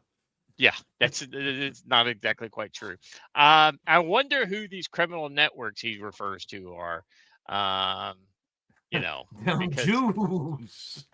well, because he goes in to talk about exclusively by the nation can dictate. So Israel is a nation. They have their own foreign policy. Everything that Erdogan says here is true, that the nation of Turkey can dictate its own foreign policy until it runs up against both the policies of other nations who have the ability to tell them that they're not gonna, and I don't know if you've seen, Joe, any of the posts of people like playing Baraktar drones and all this kind of Turkish military hua video saying this is Israel's nightmare. I'm like, dude, I mean, that's exactly the kind of military Israel would actually do really well against. I think that fight wouldn't go as easy as the Turks have had recently. I mean, who have the Turks fought recently? The various militias of Libya, some Kurdish militias, nothing with heavy armor, nothing with anything real, right? Nobody with an actual air force. Yeah. And as long as it's happening over the skies of Syria, I mean, what can NATO do to help? That's true. Actually, if there is a fight, that would not trigger Article 5 because Turkey is not inside of its own borders. That's exactly right. And then if they, especially if they are the aggressor over the skies of Syria, and then Israel responds directly to Turkish. I think first it would go after Turkish forces inside Syria, but eventually they would hit inside Turkey. But that would be a pre-established conflict at that point. Yeah. At that point, it would be adventurism that doesn't actually qualify for Article 5. Yeah. All right, moving on. Thanks for being here. Be prepared. Thanks for linking us stuff too.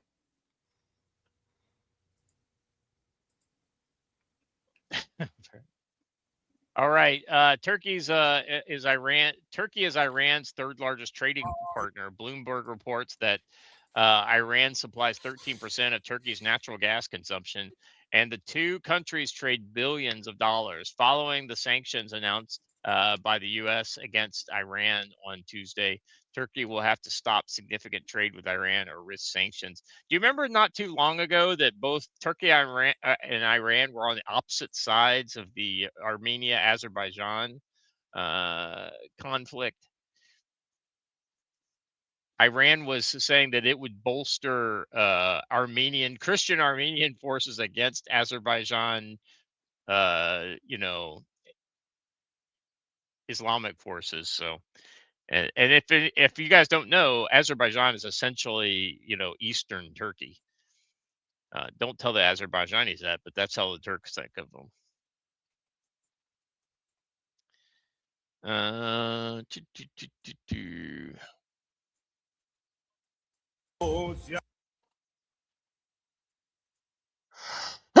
Yeah. Bless No, no music, please. Turkey continues to deploy personnel and weapon systems to Syria. Let's see. Israel's made it clear to Turkey is not to establish a foothold in the region. Israeli defense minister, from here, Syrian Mount Hermon, we see the Lebanese Becca, Hezbollah, and Damascus. When the Syrian president wakes up in the morning and looks at Mount Hermon, he sees the IDF. He must remember that we will do everything to protect our communities. We bombed the Turkish presence and destroyed the Syrian capabilities. We will not allow Turkey to establish a foothold. Yeah, and so I always It's love it when. significant that they cratered the runway on that attack, by the way. Yeah. It's exactly right, and they did it right after the plane left. Yeah. I guess. It's always funny that whenever you have a video like this and news like this occurring, you always see something like what you see in the next clip here. Joe, I want to give you 2 guesses as to where these Turkish forces are headed. Well, I'm going to say south. Wait, No. those vehicles look awfully familiar. I'd say these Turkish forces are heading to Fort Irwin, California, is what I think for NTC rotation. They don't look very Turkish to me. I don't but believe it's they have probably any of those. I was gonna say, but it's probably a American SBCT Striker Brigade Combat Team headed from, if I had to guess, Colorado to Fort Carson, Colorado to NTC. That would be my guess. But hey, what do I know? Yeah. It definitely does not look like a Turkish unit with that equipment. Well, Joe, what this is actually Green Helmet 2. Remember that? Operation Green Helmet? Jade Helmet, but yes. Jade Helmet. Well, the green jade, whatever. It's Turkish, so it's not as good as jade. It's green. It's just green. All right, this last one I thought was pretty interesting. I actually saw this. I think it was on Sunday, and I meant to put it in on Monday's show, but I didn't. Funny thing how American money packed in plastic turns up at places like this. Inside the bombed out home of a Hezbollah commander in Lebanon, stacks of gold and US dollars. Iranian people become poorer when the regime's proxies became richer. You know what? I hope this is real only because I see, I worry that this is AI. This actually footage here looks real. It's the second kind of the daylight footage that looks fake to me. And you'll see, yeah, like this looked like it might be fake to me, but it could literally just be the same thing, but in the daylight. So anyway, I thought this was interesting, and it kind of makes sense when you saw how much cash we sent to